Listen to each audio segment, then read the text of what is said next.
Seja bem-vindo ao Cantinho Teológico. Nós estamos na Escola Bíblica Online, trazendo mais uma lição, desta vez a número 9 da revista Compromisso, uma revista que é dotada pelos adultos das igrejas batistas da Convenção Batista Brasileira.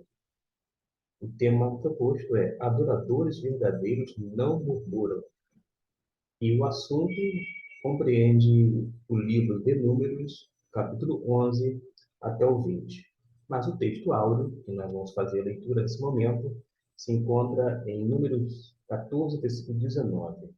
Diz assim a palavra de Deus: Perdoa, rogo-te, a iniquidade deste povo, segundo a tua grande misericórdia, como tens perdoado desde o Egito até aqui.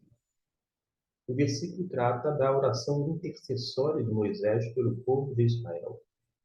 O povo de Israel foi um povo de altos e baixos. Na verdade, nós temos muita coisa em comum com esse povo. Quantas vezes nós agimos da mesma forma, embora de uma forma velada, nós condenamos o modus operandi daquele povo numa alusão ao povo no Antigo Testamento. Mas nós temos aqui uma primeira lição a tirar. Temos que aprender, como líderes que somos, com a pessoa de Moisés. Moisés era um líder que intercedia. Ele fazia, naquele contexto, a mediação diante de Deus pelo povo. Da mesma forma, nós precisamos orar pelas pessoas. Orar pelas pessoas, interceder por elas, porque nós sabemos, assim como Moisés, e rico é Deus em perdoar por conta das suas misericórdias. Desta maneira, nós precisamos separar tempo e colocar essas pessoas não apenas de forma genérica ou geral, mas também falando de uma forma assim, nominal, dando nomes, colocando diante de Deus esses nomes, as situações as quais nós temos conhecimento, para que Deus possa operar segundo a sua grande misericórdia. Os capítulos 11 até o 20 do livro de Números incluem diversos relatos da atitude da rebeldia e infidelidade contra o Senhor que foi demonstrada pelo povo de Israel. Numa alusão ao próprio povo, em termos da sua atitude, posteriormente o seu comportamento, Deus, o próprio, chamou de povo de dura cerviz. O povo de Israel era realmente um povo obstinado. E o pecado acabava cauterizando a mentalidade do povo. Fazia com que as benesses divinas não fossem vistas e por isso eles pecavam, entre outras coisas, murmuravam, inclusive. O tema é este: adoradores verdadeiros não murmuram.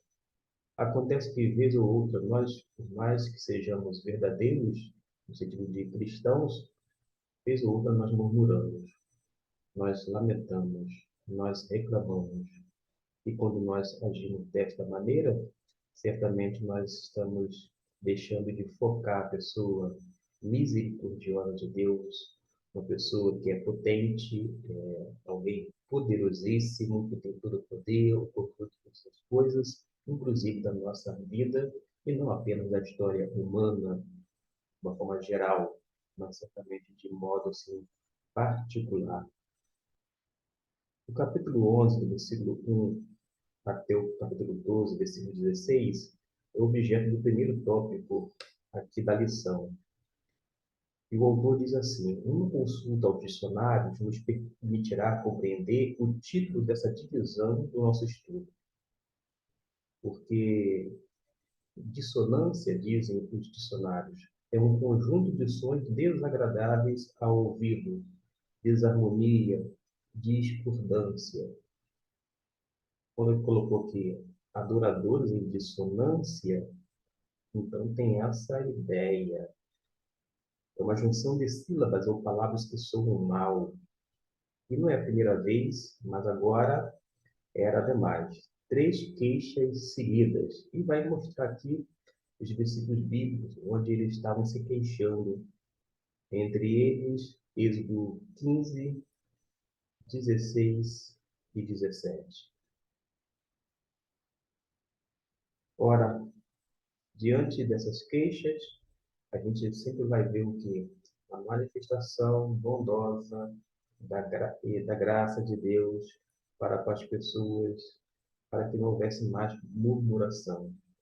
E a gente vai observar que a mão de Deus vai operar poderosamente e vai, inclusive, no que tange a questão da punição, fazer com que os murmuradores venham diante dos seus olhos cair fogo do céu e queimar até as extremidades do arraial, conforme o capítulo 11, versículo 2. Eu farei a leitura, caso você esteja sem a Bíblia em mãos ou por perto. 11, 2. Então o povo clamou a Moisés, e Moisés orou ao Senhor, e o fogo se apagou. Isso diante daquela murmuração no capítulo 11. Depois o povo tornou-se queixoso, falando que era mal aos ouvidos do Senhor. E quando o Senhor o ouviu, acendeu a sua ira. E o fogo do Senhor irrompeu entre eles e devorou as extremidades do arraial. E o versículo lido, acabei de fazer agora há pouco, só para que você tivesse uma compreensão.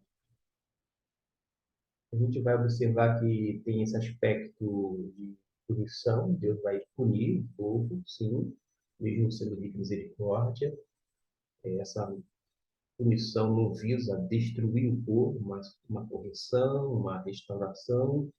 E depois tem um outro aspecto, que é o provedor, é a cessação do fogo, poupando o arraial, a chuva depois de codornizes, entre outras coisas. Vale a pena ler, por exemplo, alguns versículos, ainda no capítulo 11, versículo 18 e 20. 18. E dirás ao povo: santificai-vos para amanhã, e comereis carne, porquanto chorastes aos ouvidos do Senhor, dizendo: quem nos dará carne a comer? Pois bem nos ia no Egito, pelo que o Senhor vos dará carne e comereis. Não comereis um dia nem 2 dias, nem 5 dias, nem 10 dias, nem 20 dias, mas um mês inteiro, até vos sair pelas narinas, até que se torne coisa nojenta, porquanto rejeitastes ao Senhor que está no meio de vós e choraste diante deles, dizendo: por que saímos do Egito? Olha só, observe a maneira de Deus lidar. O povo estava pedindo carne, pedia da carne, mas muita carne, até o povo enjoar de tanta carne. E dizia assim: ah, não aguento mais carne. Ora, não queria carne, não falava que lá no Egito estava bem melhor do que agora no deserto, livres.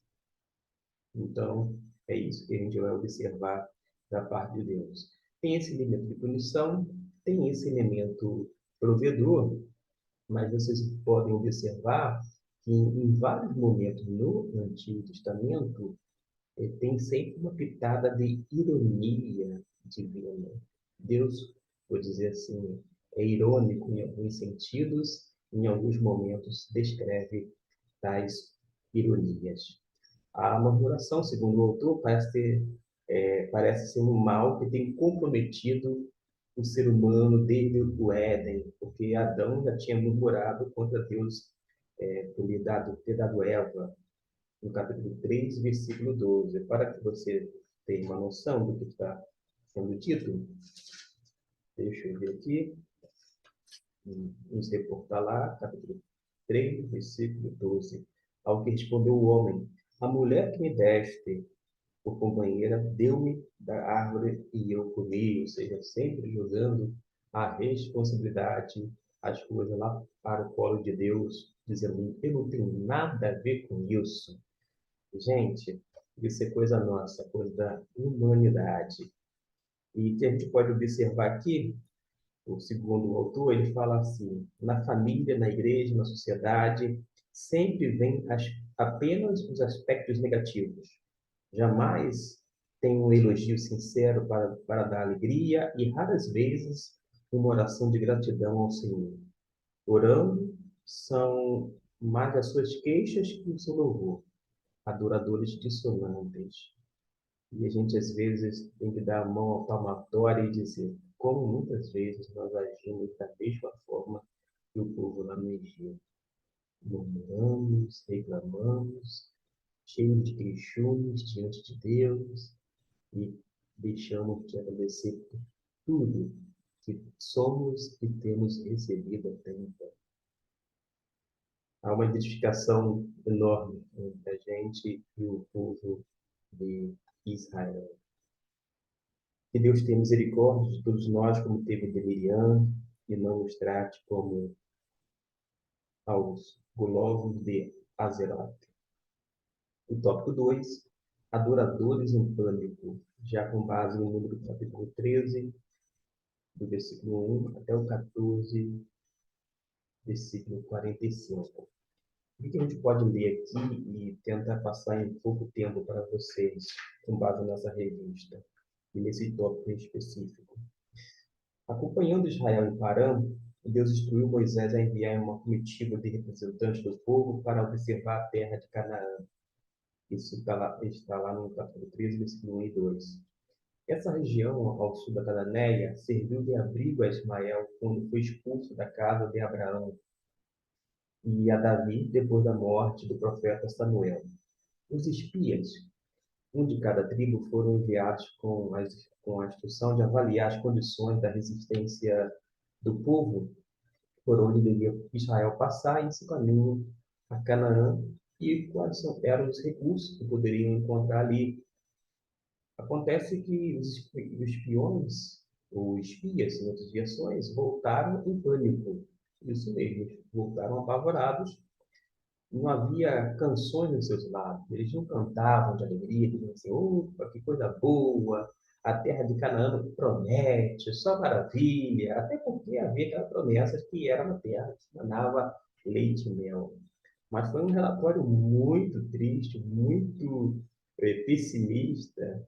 Eles não estavam, vou dizer assim, se alegrando, não entrou no arraial dançando, nada disso. Olha aqui, o povo era festeiro, né? Tinha muitas danças, festas, sempre nesse viés agrícola, onde tinha esse elemento religioso, sacerdotal. Mas não foi isso que aconteceu.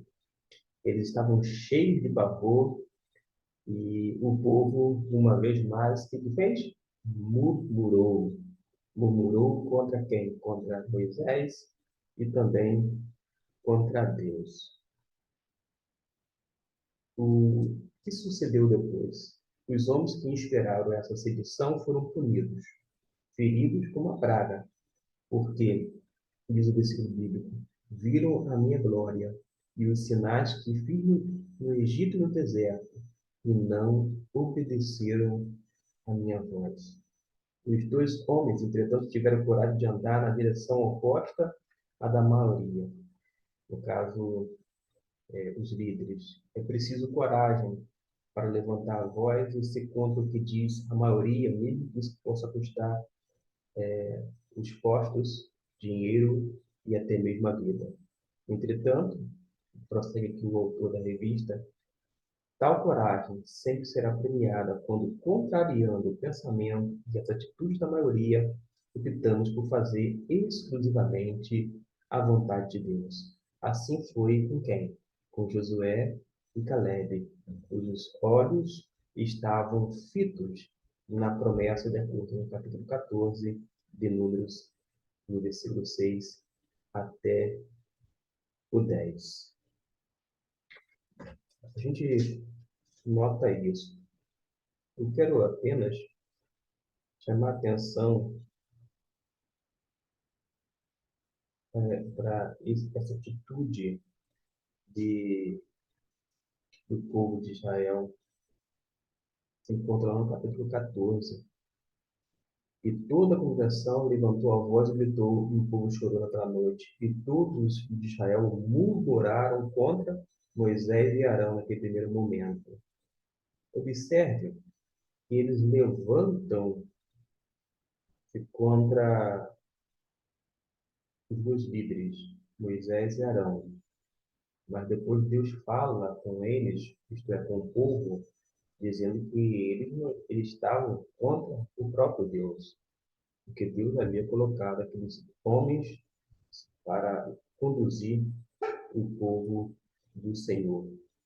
Quando a gente se coloca contra os servos de Deus, os líderes de Deus, líderes que estão fazendo a vontade plena da parte do Senhor, nós estamos indo contra Deus. E a gente precisa ter muito cuidado nesse quesito, ir contra o Senhor quando nos colocamos em choque com a liderança que foi colocada pelo próprio Deus na frente do seu povo.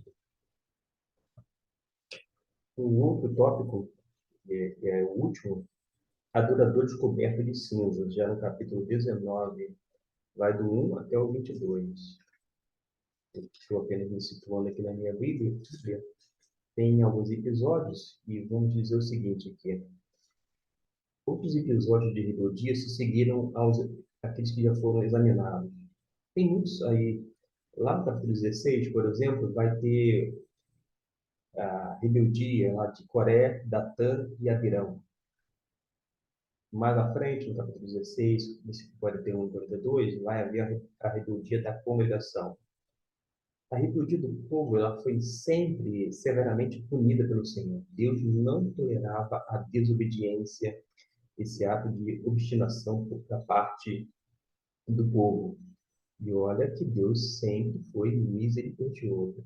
Eles pecavam, deixavam a desejar, mas ainda assim, quando se arrependiam e suplicavam a Deus por misericórdia, Deus agia desta maneira, misericordiosamente, e, vou dizer assim, tratava o povo com amor, com benevolência, e eles conheciam muito bem Deus, pelos seus feitos, pelos seus atos poderosos, mas ainda assim eles se colocam contra o Senhor. Destaco aqui o versículo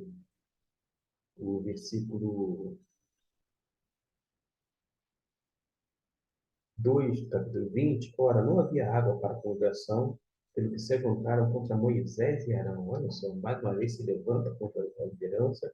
Versículo 3. E o povo contendeu com Moisés, dizendo: Oxalá, isto é, tomara que tivéssemos perecido quando pereceram os nossos irmãos perante o Senhor. Que coisa, né? Mas lá no versículo 10 do capítulo 20, quando Moisés e Arão se reuniram à Assembleia e diante deles falaram, lá, reuniram a Assembleia lá diante da rocha, né, dizendo, e está assim, porventura tiraremos água dentro da rocha para vós? E diz o texto que Moisés chamou eles, ouvi agora, rebeldes. E faz então a tentação agora dita, porventura tiraremos a água dentro da rocha para vós? E então Moisés levantou a mão e feriu a rocha 2 vezes com a sua vara e saiu a água copiosamente. E a congregação bebeu e os animais. Eles estavam murmurando dessa vez por água. Moisés chama o povo de rebeldes. Por que eram rebeldes? Porque eles não estavam apenas indo contra ele e Arão, mas estava indo contra o próprio Deus. Porque assim diz o versículo 13: Estas são as águas de Meribá, porque ali os filhos de Israel contenderam com o Senhor, que nele se santificou. Quando eles murmuravam diante de Arão e Moisés, na verdade eles estavam contendendo com o próprio Deus. Eu vou para a aplicação para, enfim, terminar a lição de número 9. Diz assim, o autor: a propósito da murmuração, da falta de otimismo e confiança, Diante dos reveses ou das dificuldades da nossa jornada, vale o seguinte comentário: a decisão mais importante que se pode tomar com relação ao nosso viver diário é a atitude pessoal. Ela tem maior peso que o nosso passado, nossa formação acadêmica, a nossa conta no banco, o nosso sucesso ou fracasso, fama ou insucesso. A atitude é um cordel que nos mantém em movimento ou nos imobiliza. E, no entanto, temos que reconhecer que, na maioria da parte do tempo, estamos mais preocupados com outros cordéis que se arrebentam e se tornam inúteis, do que com aquele que ainda está em nossa mão. A atitude, a atitude que vamos assumir. E vem uma invocação de um versículo, versículo 1, lá de Eclesiastes 10. Cuidemos que nossa atitude não seja para nossa adoração, como a mosca para a essência do perfumista. E segunda aplicação que o autor faz é a seguinte: o risco de termos nossa adoração interrompidas por gritos de desespero é grande. Precisamos ter o cuidado de não perdermos o foco do nosso culto. Aliás, é um culto que não é nosso, né? Quando fala do nosso culto, é uma força de expressão, porque o culto é a Deus. Nós prestamos culto a Deus. O culto não é nosso. Deus que precisa saber se o culto, vou dizer assim, foi agradável ou não. Foi, entre aspas, bom ou não.